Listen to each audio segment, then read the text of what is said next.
true. And I have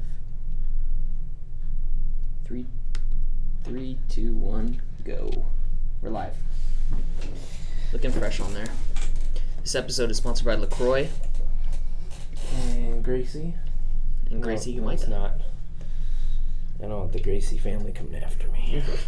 Have you seen the They're LaCroix? like, you guys suck. How do you guys can't represent Gracie Jiu-Jitsu? All these white belts. I'm not a big fan of those bubbly waters. I was just going to say, have you seen the LaCroix memes? I just got introduced to those yesterday, like an old man that I am. Yeah. It was like new LaCroix flavors coming out. One Skittle dropped into a water and stirred. A hint of water. Yeah. A hint of a strawberry. I don't do that stuff. I don't know. There's no sweetener in it. Helps settle the tum-tum, man. I'm not a big sparkling water person. I like it. It changes it up. I drink so much water throughout the day, so I'm like, I gotta have some kind of flavor. It's relaxing. So what are we talking about today? Let's talk about some application of FixFit, because I think that's fair. I mean, we've been talking so much about what FixFit is, what FixFit has done in different sports and performance that, like, people are probably saying, okay, I get it now. Yeah. I get that. Fixing movement. But how do I start it? Yeah, what do I do? What do I do next? It sounds so complicated, but it really isn't. Well, here's a good example is that did some snatching and clean and jerking today, and kind of went into it like not expecting to PR. I think I'm training for that July 4th deadlift, strict press, back squat, right? So I'm like, those are the numbers I want to improve on and whatever, and I have fun doing those, and I just never have time to do barbell Olympic lifts enough. So whenever that's programmed, I'm kind of like, well, let's just go in and have some fun with it, because I think it's the most fun, right? Olympic lifting. But I always... Yep, I like it. It's like golf swinging, right? Just like it's constantly... Yeah, because there's technique to it. You can adjust the technique, the setup, the way you do it, so... But what's crazy is, a couple weeks ago, we applied our FixFit mechanics to the CrossFit Total, which was those 3 lifts. PR'd a few lifts, felt great the next day, but I never get a chance to apply it to something that requires so much technique, like a snatch or a clean and jerk. And I do, but I don't know if I think about it the same way, because you're thinking about the technique so much. Because it's way more technical. Because if you've done a snatch or clean and jerk, or even gymnastic movements like a kipping pull-up, there's so much to think about. Right. Just on the technique alone. So, for someone like DJ, when he just PR'd his snatch, and he said he's been stuck at his old numbers for so long, and he gave FixFit a real month of solid every day working on these things. When he went into that lift, he just went in all in for that lift, right? He wasn't thinking about it. He was just hoping that the FixFit applied. But that to us is kind of like you followed a program and the program's paying off, right? But that's what it looks like on video when he posts it. But what it really is, and what it really came to for him, was 2 to 3 years of that, right? I mean, he was stuck at his old PR. 5 years. 5 years. Mm-hmm. Fixfitting a year or two. I mean, maybe off and on, busy with work, busy with life. It's not like he dedicated a full like he just recently did, and it paid off. But it's no, he was still working out. He's still working out. Still snatching, still doing stuff. It's just that he is adding in a couple FixFit drills here and there. And it's not like you're I think what you're saying is he didn't stop snatching, stop CrossFitting, right. Do a full-on FixFit program. Let me try something different to see if it'll help. It was pulling teeth to get him to do FixFit. Right. But like you said, his whole month of giving it on his try was that he just did it more often. The drills. Yeah.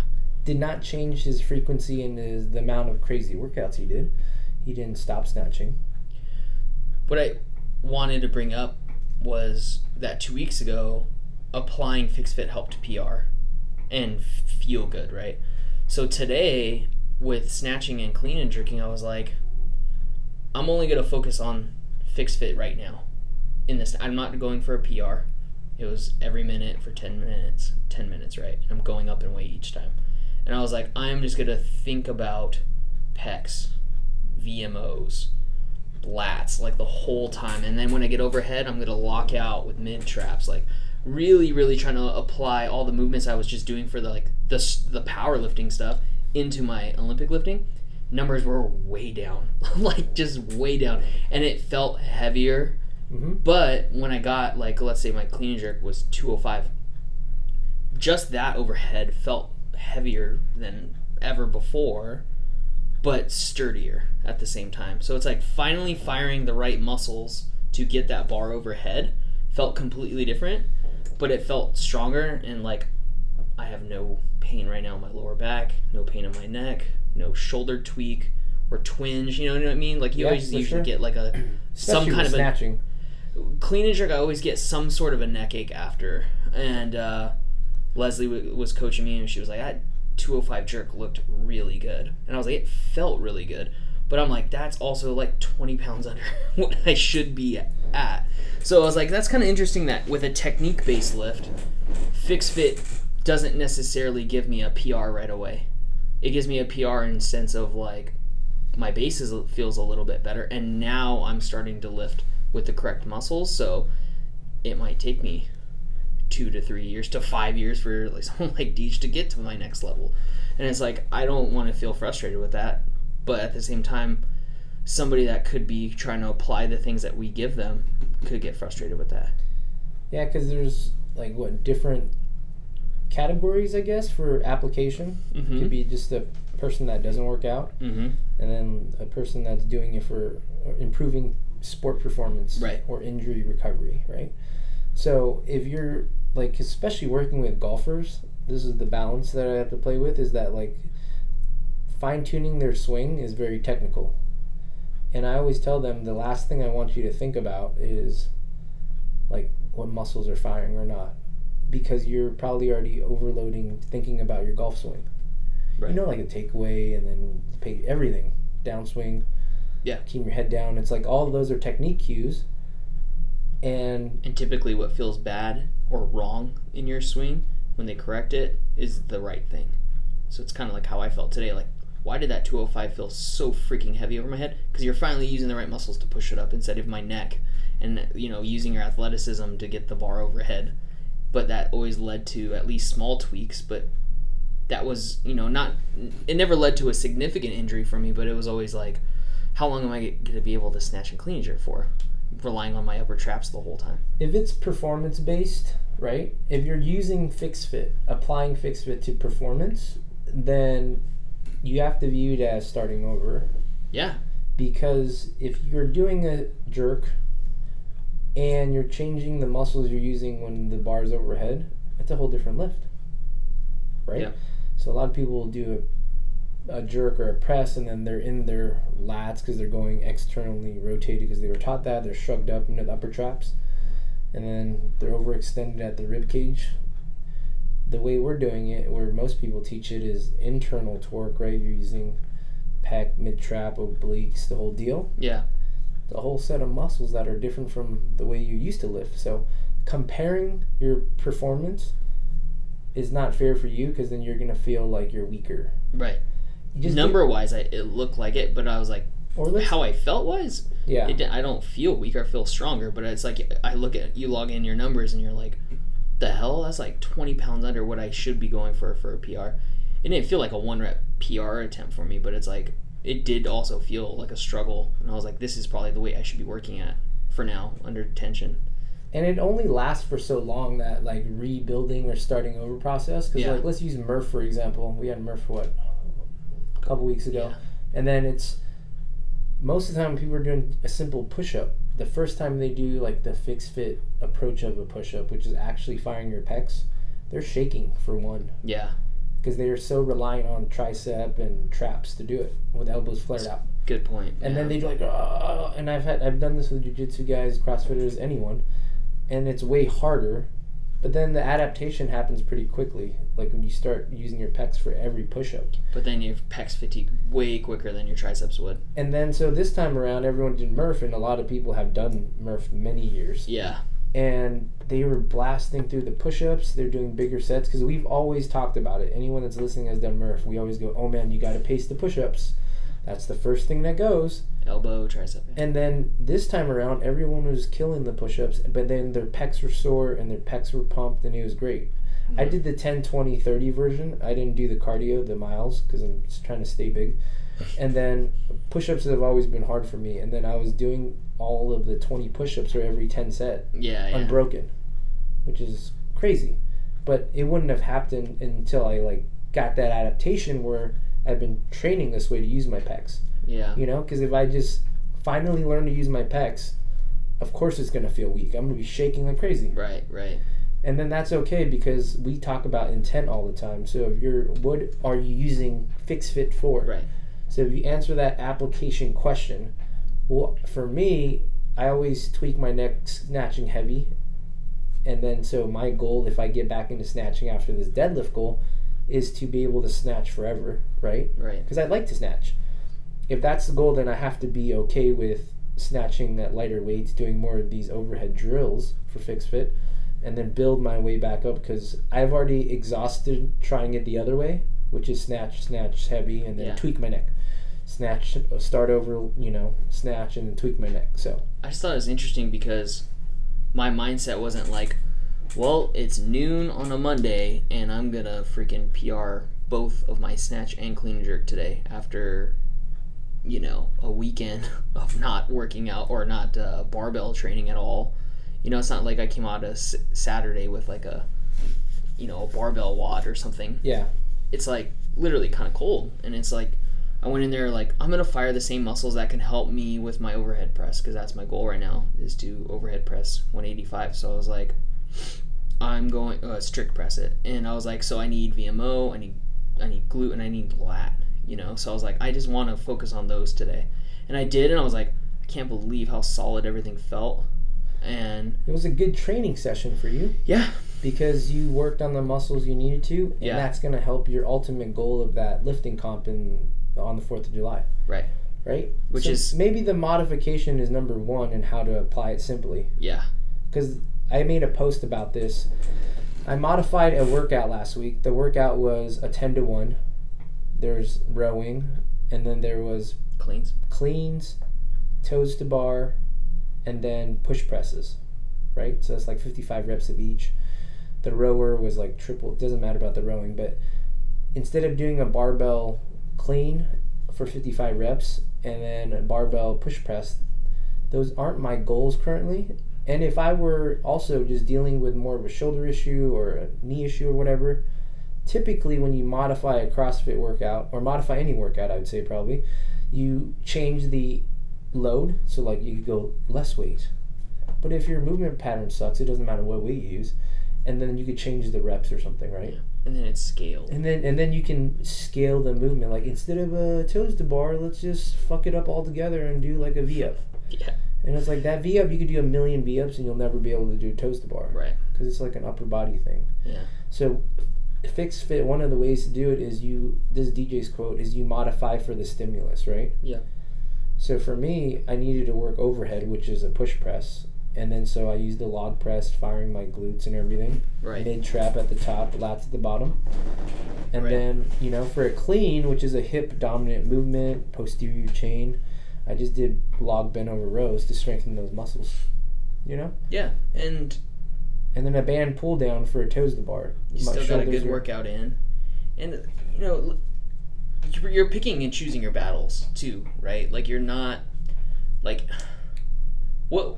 If you would have RX'd that whole workout, which you can do, I know you can do it, what would you have gotten out of it? It would... Sore muscles, good cardio workout that day. It's that, I would have just did a lot of sweating and had fun with my buddies. Which is cool, but it does take me away from, like, a couple steps back from my goal I'm working so hard for. Right. So you modified it all to your advantage, and then... If tomorrow's workout, which it is, 3x5 deadlift, and you're trying to deadlift 500 pounds, now you're going into that workout tomorrow without a tweaked upper trap, without a blown up erector, because it's like... Risk and reward, It's risk and reward. You pick and choose. Like, are these going to hurt me? Maybe, can I do something else that's more beneficial? Yes. So do that then. It's not that hard. It's so true, because like my whole goal, like I talked about it last podcast, is like I'm risking. There's a lot of wear and tear training at this, like for me, extreme level.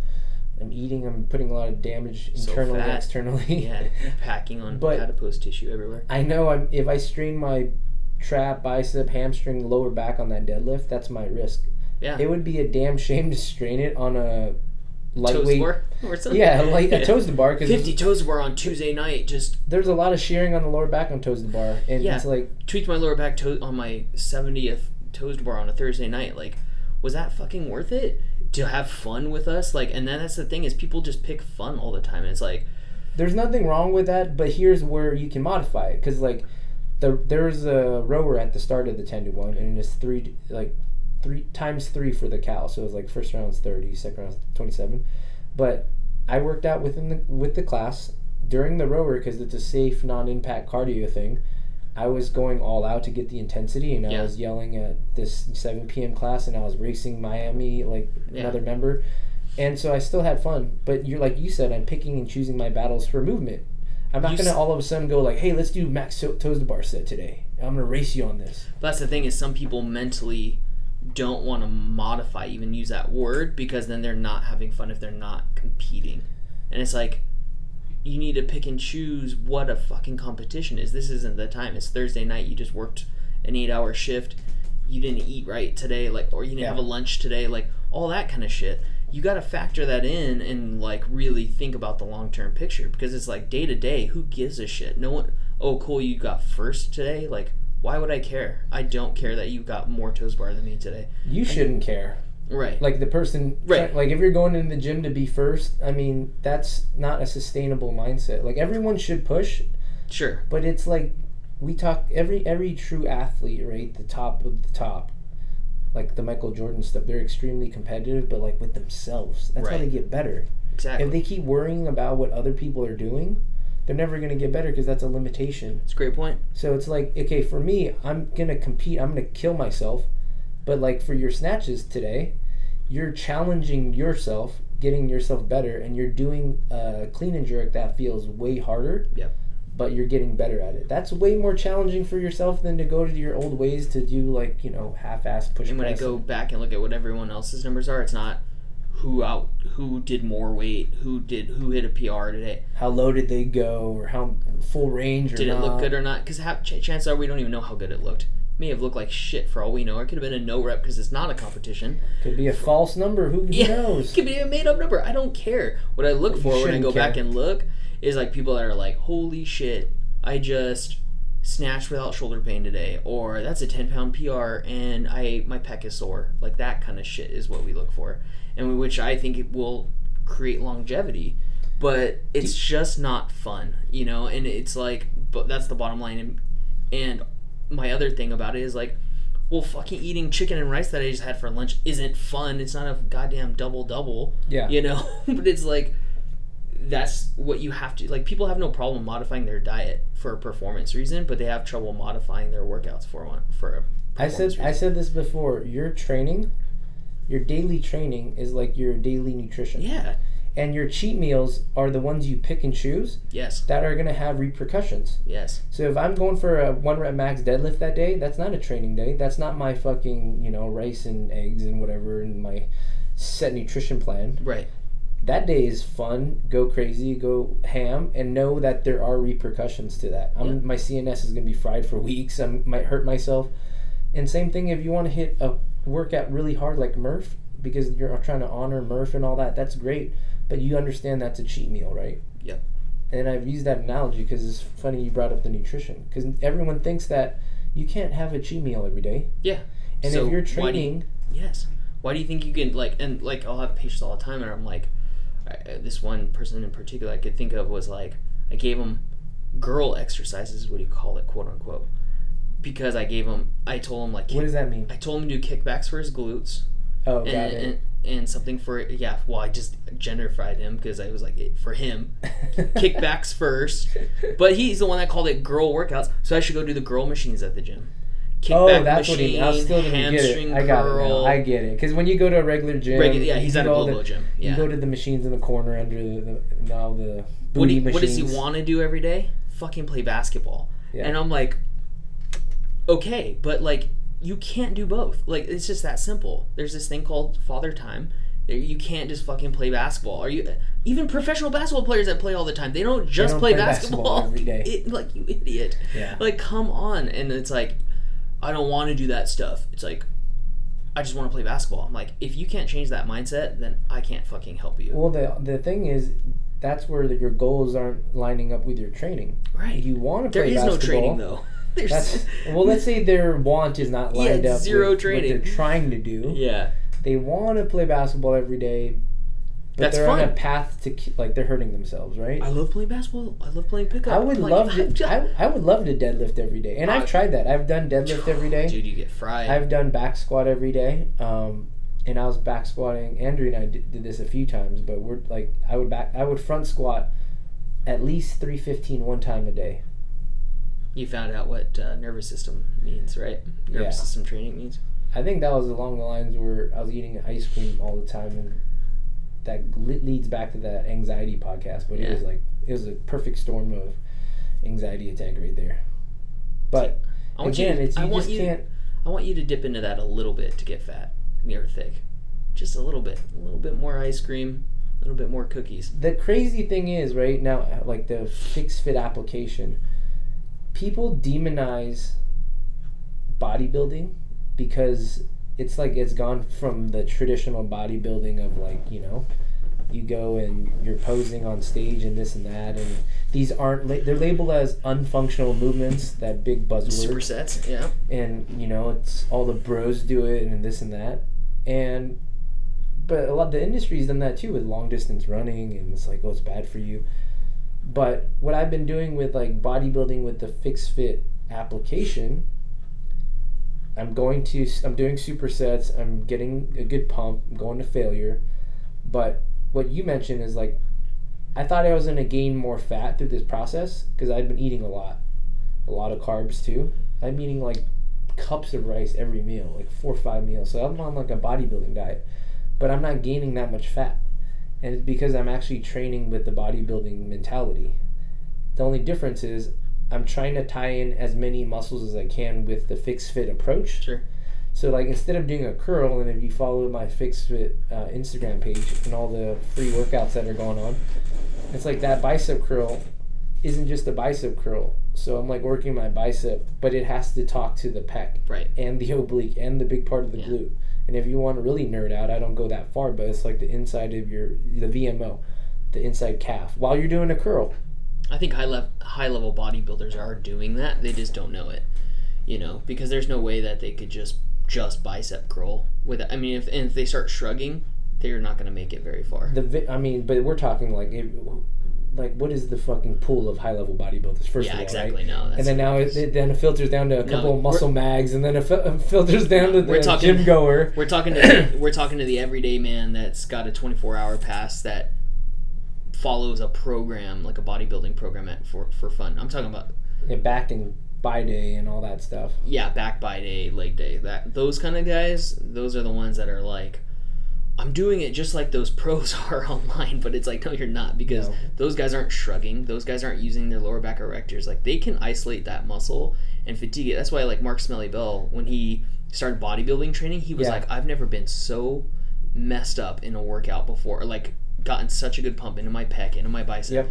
And he's one of the strongest guys ever, you know, and it's like, because he was training with like high level elite guys that were like, oh, you want to get a bigger bicep? You want to get a shredded lat? Here, I'll show you. And then they were like, whoa, dude, like it's another level. But the guys that watch that and go, I'm going to go do that at LA Fitness at 6 in the morning and go sit at work are not doing the same thing. That's kind of our approach right now, is like we're sharing those little secrets that we have found through trial and error, through all the whatever stuff that we've had success with, all the people hitting PRs and kind of fixing their own little injuries. Yeah. But that's the thing, is like usually back in the day you'd have to wait for like to be like I'd have to talk to Kai Green or something to be like, hey, give me your secrets. Right. And that's what all I'm saying is, like, I've done bodybuilding to get big, because we all been at the gym in the past, or at least most people have. I've spent a lot of time doing the old traditional bodybuilding. Have not seen the results that I have now, and I'm way older now. I'm 35, you know, so I'm putting on a lot more muscle mass and keeping off the fat due to just these bodybuilding. While your testosterone is decreasing, dude, that's crazy. I'm low T, bro. Can I get a prescription from you? I told you, dude. You want to get real thick, you'll go get that testosterone to optimal levels. And before, I would take, since you brought it up, I would take a bunch of protein shakes, like going to bed, waking up post-workout, and even with dextrose and sugar, it's like all the window metabolic. I did all of that to try to get big. Yeah, you got bloated big. Now I'm not taking anything other than real food and no supplements. Yeah. And so I'm gaining substantially with training the right chains of muscles. What the real listeners are wondering right now is why is your shirt on right now while you're talking? It's bad lighting. It's not that 24-hour fitness lighting. Look at you. You're barely showing your right bicep on YouTube. I don't have biceps yet. You should be taking the shirt off. Oh, this is interesting. You brought that up. I know you're making fun of my biceps in a way, but so a big part of the StrongFit community, I think this was a discussion, and we've seen it too. Like, if you're a guy with, like, it's genetics, right? Because I hate the people that go, check out this calf workout because you have small legs. If you have genetically small legs, you have small legs. Yeah. People have been through all the calf regimens and all the calf. Same with biceps. I've always had small biceps. Me too, yeah. And you just can't. I've done it. I've done every bicep and arm workout before. Yeah. And it didn't grow. But what's actually helped a lot of people get to past that point is that I believe that your muscle can only get big as the connecting muscles around it. Sure, yeah. Right? And no one talks about that. So when you're doing a bodybuilding regimen to apply FixFit to it, usually smart trainers you're doing a ton of curls, and you have different angles of curls. You have the preacher curl, then you have the people helping you go through a failure. But think about it. It's like the bicep and the pec are going to talk to each other, and they're going to work together. And if your pec never grows, my pec is tiny, and so therefore my short head biceps tiny. So it's like, it makes sense. Yeah. So then my biceps are starting to grow, and same with that StrongFit community. It was saying man, doing all these rope pulls, arm over arm rope pulls, people that have had a hard time building biceps, all of a sudden without training it, have massive biceps. Not massive, but is growing. Or you can feel it, where you're like, I used to do dumbbell curls, preacher curls, and I don't feel a bicep pump at all, or I feel a little bit sore. But then you do a rope pull, and you're like, why are my biceps blown up? Exactly. It's and because you fired it right. Your pec is also kicking on. That's getting stronger. Your Terry. So I believe that. I think we're kind of going over all those little wins that we keep getting with it. Yeah. But what we try to show people, especially your page, right? Like you just told me how someone will message you and be like me, I think I posted to you too. You posted something to do on Friday or as a cool down on Saturday or whatever, and I'm like, this is free content, and I'm following it too. I'm like, oh yeah, let me do that at the gym, a gym away from CrossFit, at a little Globo gym. I'll do my bicep thing, and people are starting to pick up on that with yours too. I'm like follow Mark and just do the workouts that he's showing you on there, just to feel it, right? And you're already getting people saying oh, it's helping. And what DJ talked about with that is that it's actually nice that it's not a full program. Right. And you don't need it. And that's what the difference is. The timeline of training, the application one is you're going to do a lot less work for double the results. It's just a sampler, right? So when I show a patient a kickback and I'm like, flex your glute, they come back and go, oh, my erector lit up while I did that. And I'm like, exactly. Isn't that interesting? You're trying to flex your glute and your erector took over. That's why you're here. And they go, oh, light bulb, right? So if you're telling people on your videos, you can't get a bicep pump because you're not turning on your pec first. So here's a pec activation and then right into the bicep curl. And then they're like, oh, let me try that at the gym. And then they're like, oh, whoa, both are blown up. That's the point of it, right? That's what FixFit is. It's like that eye-opener thing to go, oh, that's what I'm missing. That's true. Now we work on that. Not a program, even though I'm putting up programming, and I've struggled with it so much because now there's an outlet where I'm putting on programming and troubleshooting and how we're coaching it. Yeah. How I'm coaching it. Right. So it's just a process to share that info, right? Like we talked about. You don't have to book a one-on-one with me or come to my gym or be a member of the gym. It's like if you can start your process of what we talked about last week to just answer the questions. Why isn't this working for performance? Exactly. Why am I hurting when I bench? try something. All these positive side effects that we've gone over in this episode, you'll find out later, right? Like if you just keep feeding your bicep and pec together, all of a sudden you're gonna go, what the heck? I was doing a clean at my gym and my pecs were sore the next day instead of my neck. And it's like, boom, you just got it. Now it clicks. Keep training in that plane. And there's a couple people. One was about driving. They're like, oh, I commute a lot and my neck gets tight, and I was fine before. And they're like, hey, is it the same thing where I was flexing my pec in that floor press? And then I was like, try it. Flex in and steering. And then they flex their pec while they're doing on computer work or they're driving because they have a long commute. They're not like flexing the whole time, but they're aware of it. And then their neck wasn't in pain. That's how you neurologically train things or change things for the long run, which is safer training, which is better for your it's better for your longevity to keep training, and that's the only way you're going to get better at your performance of any sport or any activity that you want to do. DJ's example, 5 years of snatching, 0 PRs, snatched it every day for a long while and didn't work. So it's like, if you truly ask him what his goal for snatching is, I like to lift and I want to get better at it. I don't want to get hurt. That's his intent. Yeah. He tried it the other way. That's why we were able to share these stories, because like I said, I've tried squatting every day. I've tried following these long, drawn-out powerlifting, deadlifting, all types of programming, Smolov, everything. And you spend hours and hours doing this, and you're not getting the result that you were looking for. Yep. That's why people give up. And that's why people go, well, CrossFit's not working for me. I'm going to go try this. Well, maybe I should just take a break and do some yoga. And it's like, you gotta look in the mirror sometimes and go, like, what do I want out of my health and fitness, right? So it's like, look good, feel good is usually people's thing, right? Everybody cosmetically wants to look good. Yeah. So in order to get there, though, you're gonna have to train some kind of intensity to burn fat, right? Mm-hmm. And burn off the diet that you had.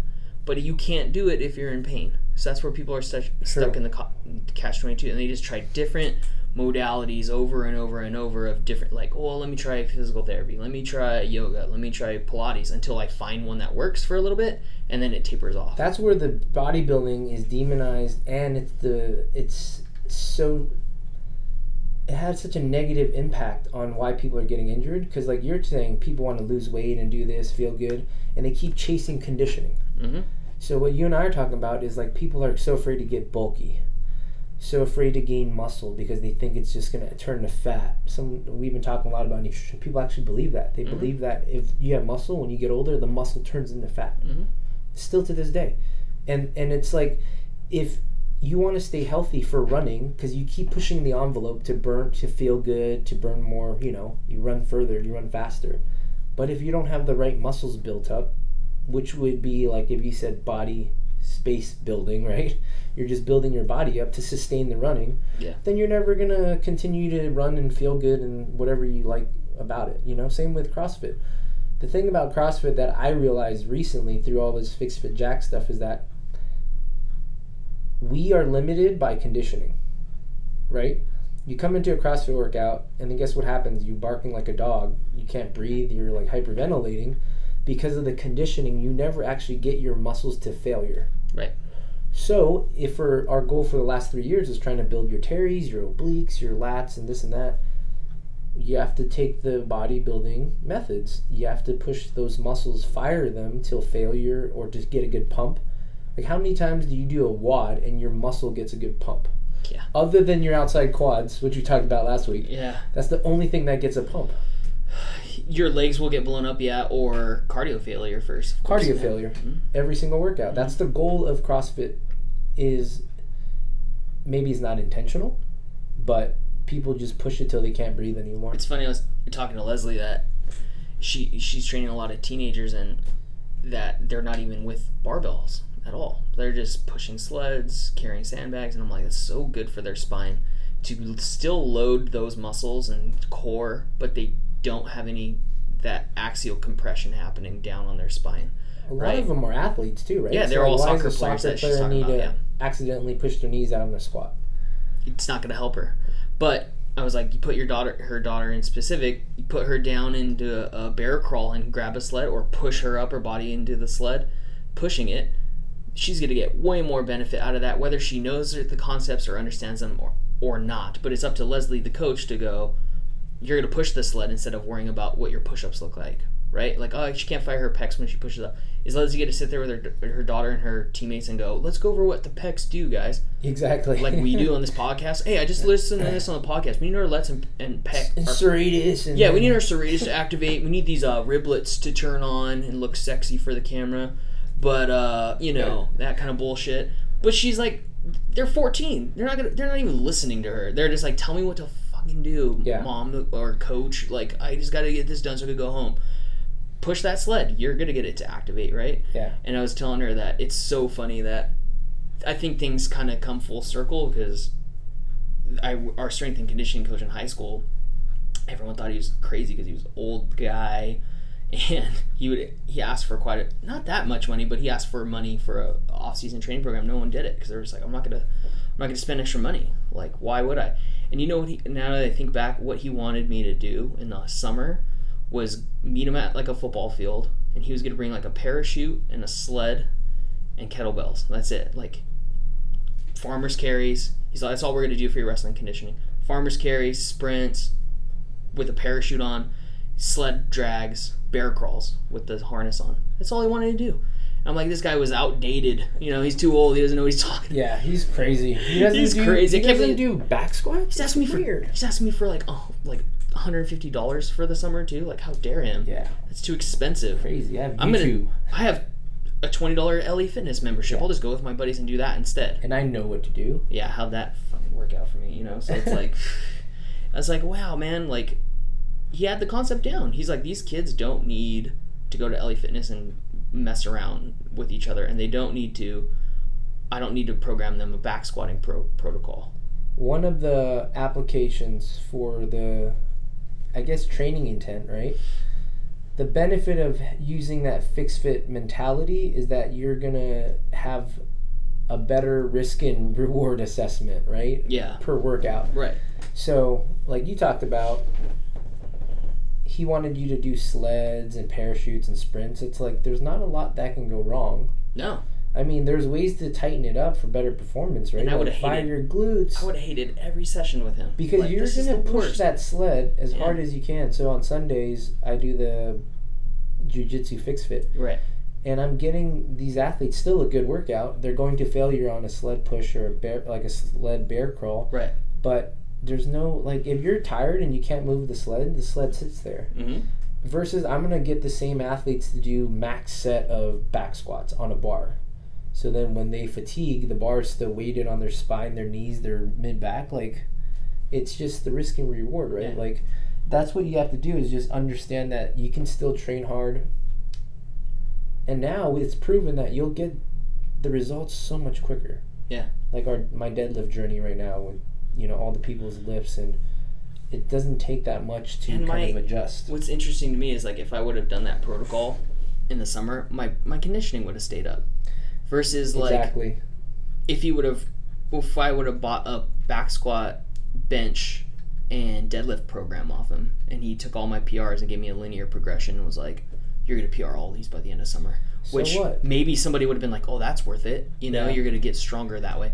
Arbitrarily, I'll get stronger on these numbers. Just because you're doing it consistently. Maybe I gained some muscle mass over the summer, but it's like, then my cardio shot because I didn't really freaking work on that at all. And for my sport, he was right. He was absolutely right. Like, pushing the sled around will get both.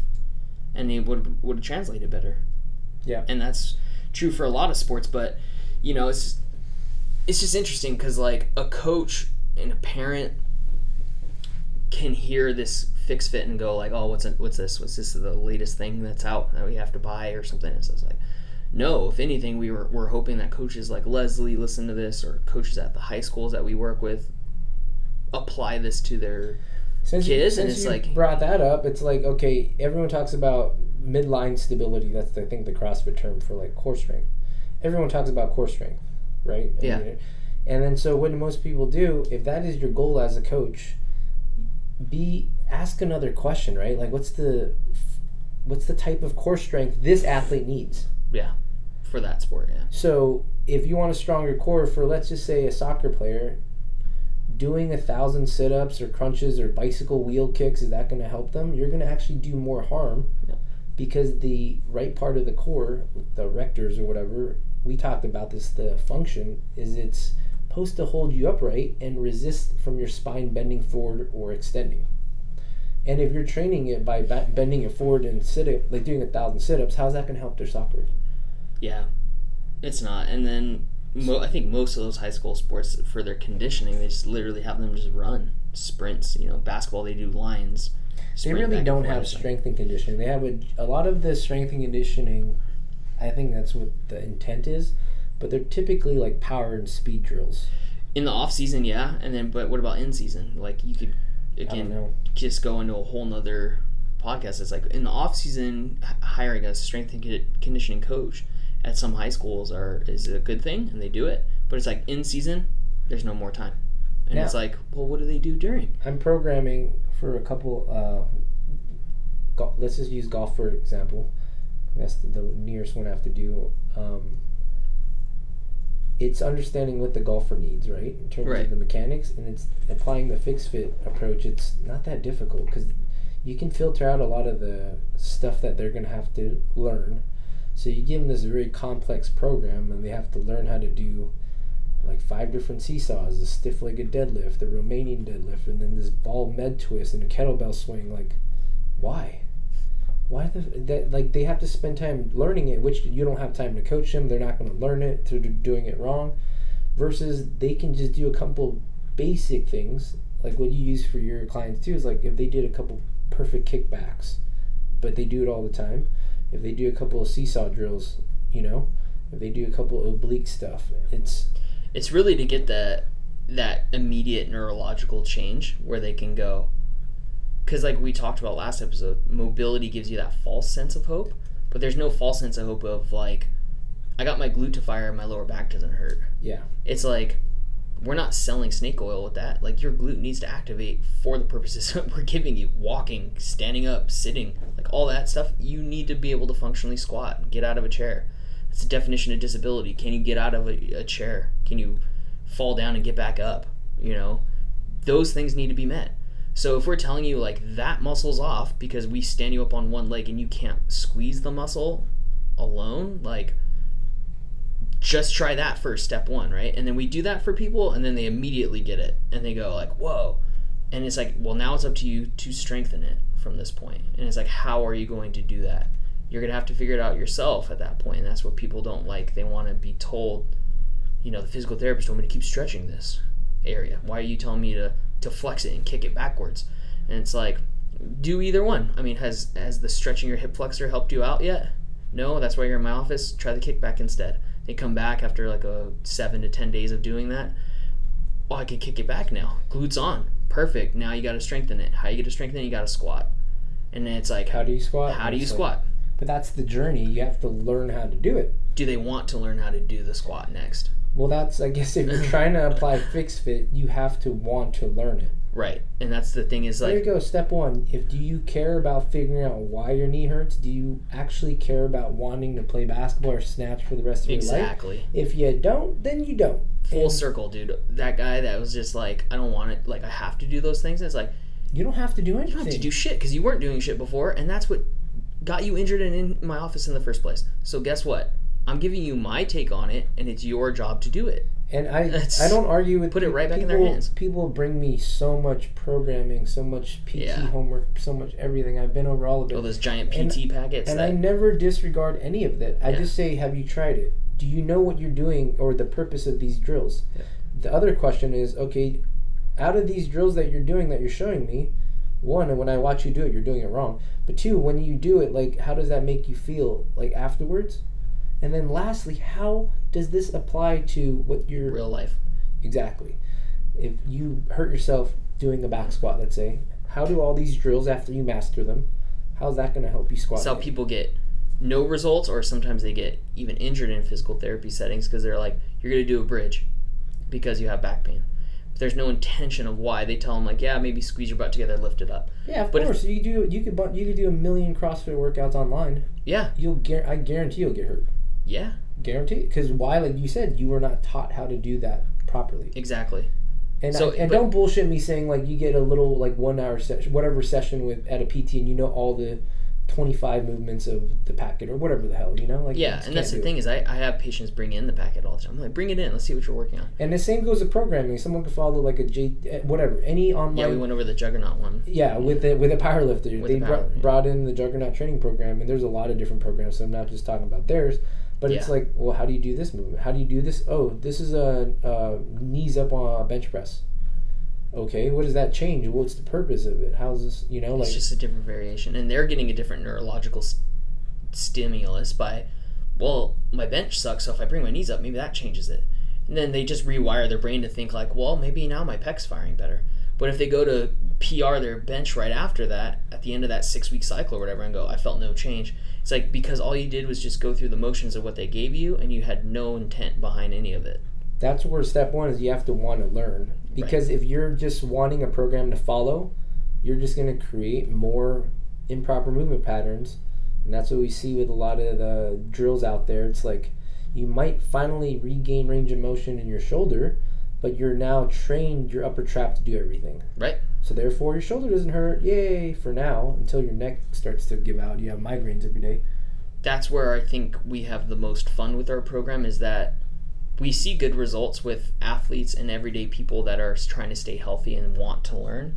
But where we see frustration with, I mean, it's got to be like, even if you're a nutrition coach, you're not going to have everybody have 6-pack abs. Like there's a population. There's got to be a scale though, there's commitment, right? Yeah, there's going to be a bell curve on these, right? Yeah. And on the other end, we'll have people that are like just literally, like my patient that I always go back to that was like literally would not even walk around her block. She's just like, I don't want to. Just want to not be in pain. And I was just like, I mean, what do you want then? Like you can't live in a bubble, you know? It's like, so it's like her mindset was just like never going to get to that point of like she's going to go for a jog soon or a hike and actually test her glutes out for performance. Her performance was just like, I just want to be in pain. So there's people that chase pain, and if that's all they listen to is what their body's giving them feedback for in terms of pain, they don't know how to perceive what a new stimulus is actually going to do for them in the positive.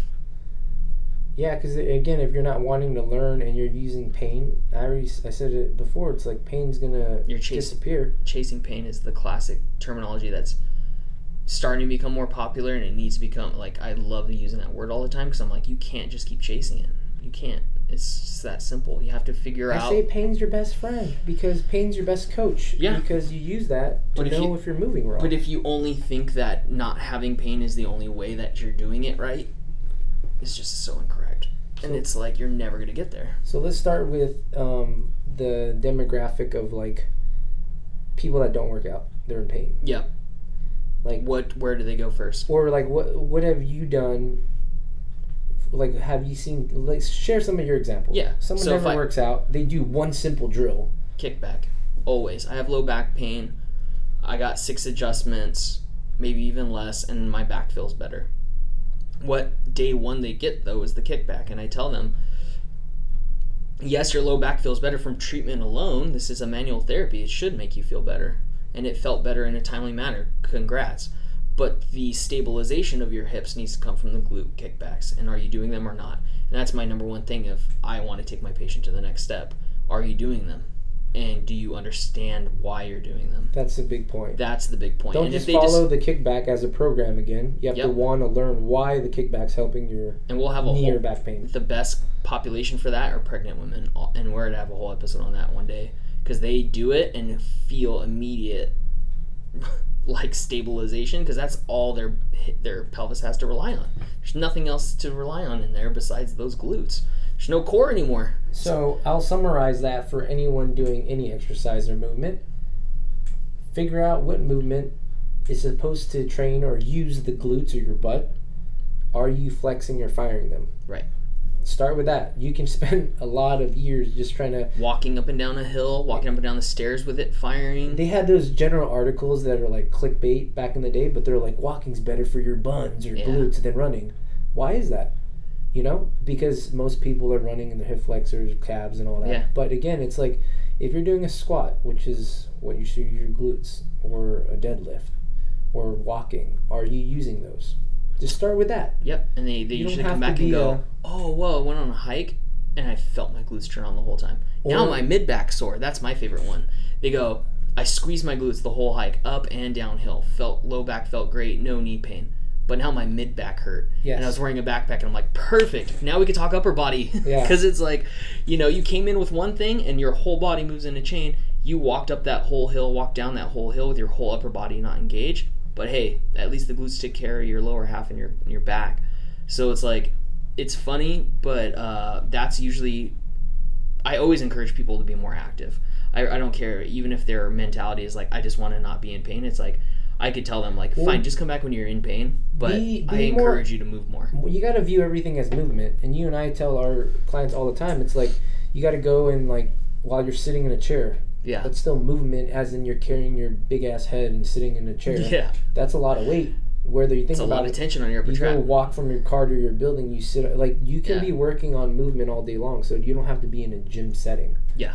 But are you thinking about it? And if you're tired of having headaches, or you're tired of having your back hurt from picking up laundry basket, gardening, whatever it might be, the step one is just do these things because you want to just kind of start to test. Like, the first thing we always get is, like, if you try this glute thing, or just do a lot of push-ups and see if you actually feel your pecs on. And they don't. And if you don't feel, like, the first thing is if they go hiking, they squat a lot, and they feel nothing in their glutes, which is the case every time I do an air squat test, there you go. At least you have one more piece of information for yourself that you don't use your glutes. Yeah. Perfect. That's all. And then sometimes, most of the time, like, for what you see and what we see, like, your kickbacks for you, right? For us, it's like the piston drill. Yeah. There's so many people in the gym that just do a drill or two, and they're content. Yeah. That's it. That's great. Fine. That's fine. Yeah. You don't need to learn the system. You don't need to learn anything further until something else flares up, and that's another way to approach it. And that's the only time people will approach us if something's tweaked, or they're frustrated with a performance goal that they're not meeting, or it's mostly pain-driven. My back hurts when I golf swing. My neck hurts when I get side mounted in jiu-jitsu. You know what I mean? Like, it's always going to be driven that way, and that's the world we live in with health and fitness.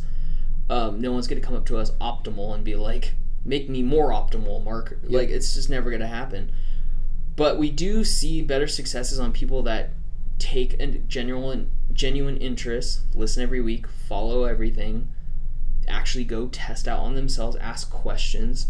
Like, we get really good results with those people. Athletes do tend to respond faster. But that's, I mean... But they also have different goals. Yeah, I think they respond faster in the sense that they're able to train the way they want to. Right. Because that's quality of life or whatever. And they were already moving. But there's people, like the case you said about, like, the person with stenosis or something. Mm-hmm. Or the people that I see that, like, their relatives or friends or family that don't CrossFit. And they have no more knee pain. Like, my mom was starting to walk a lot because she had to start walking and doing something. She's like, my foot started hurting. I was like, do you see how your toes are ducked out? Mm-hmm. Do you feel anything in your glute? So she walks 5 miles. That's a lot. But she's like, flexing my butt. Now my foot doesn't hurt anymore. Boom. But she's just as motivated as a person that's an athlete because she saw the results. Right. And allowed her that quality of life to just walk. Yeah.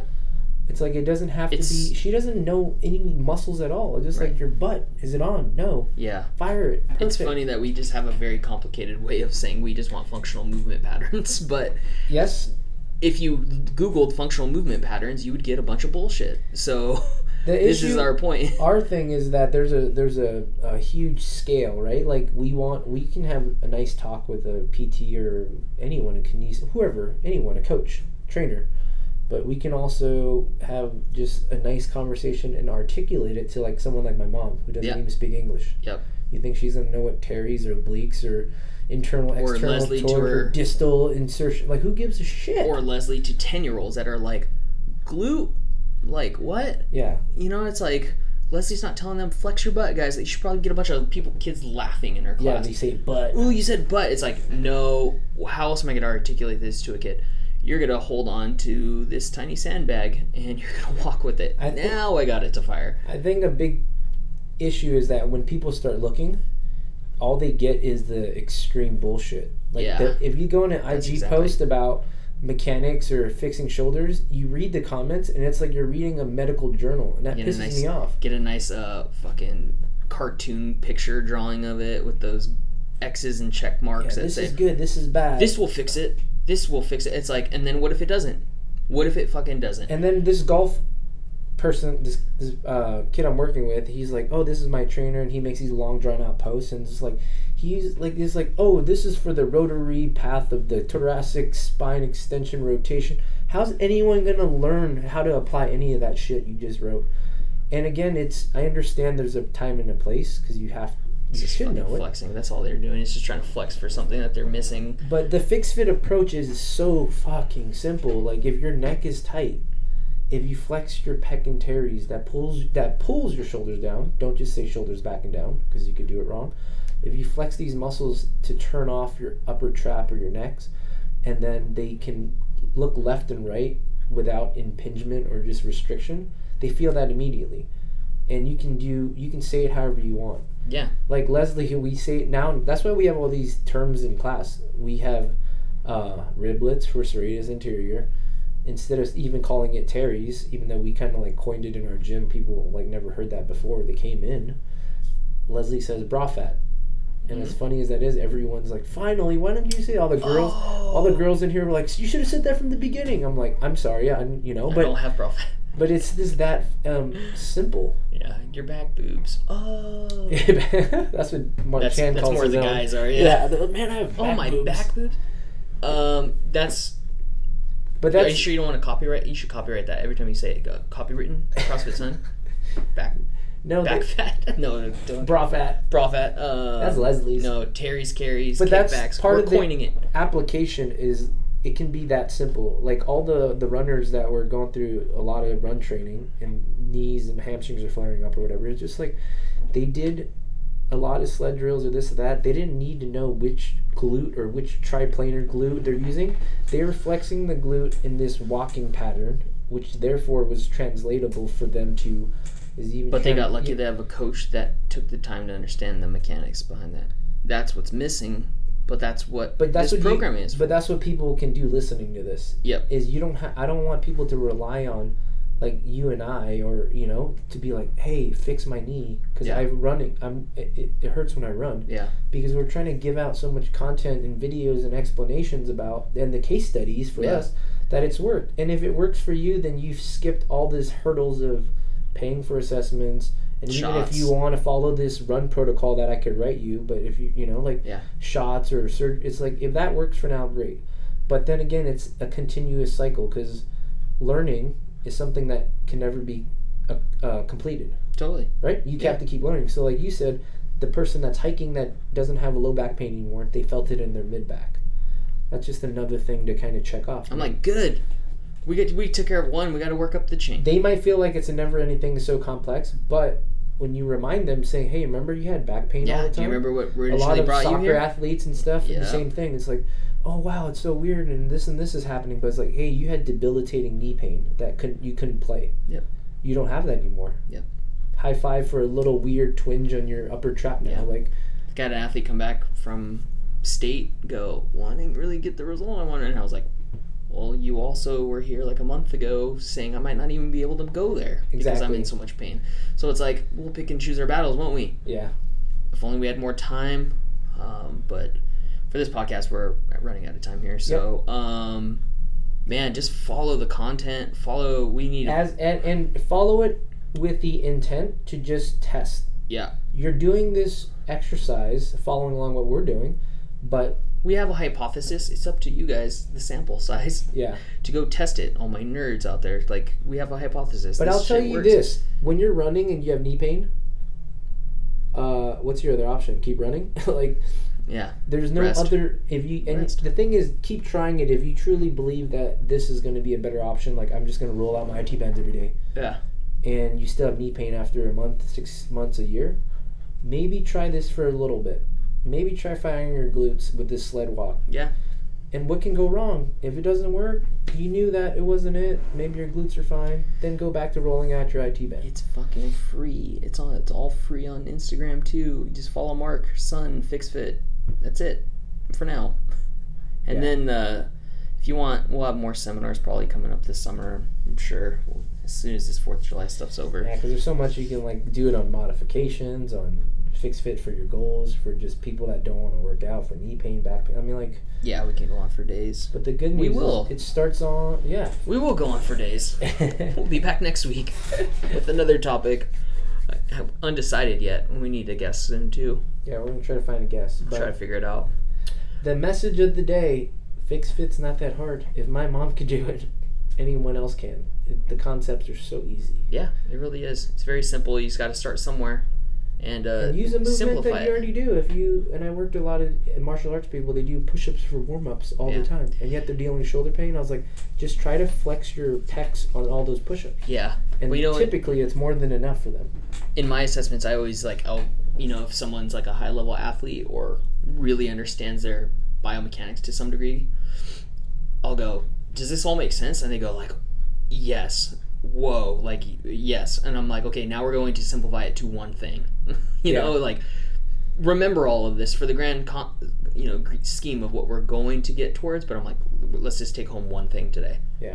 Walk kick with back, your butt. Do a kickback and then walk. And hey, try not sitting for 8 hours straight tomorrow. And then they're like, oh, whoa. It's like, yeah, you got to start somewhere. But the whole picture, sometimes we throw out a lot of information. We have to just simplify it like this, which is good. So just focus on your riblets. That's it. Drink more LaCroix. Sponsored by LaCroix. All right, we out. Mark's flexing. Tiny ass. I know, I'm so small still. Try my hardest.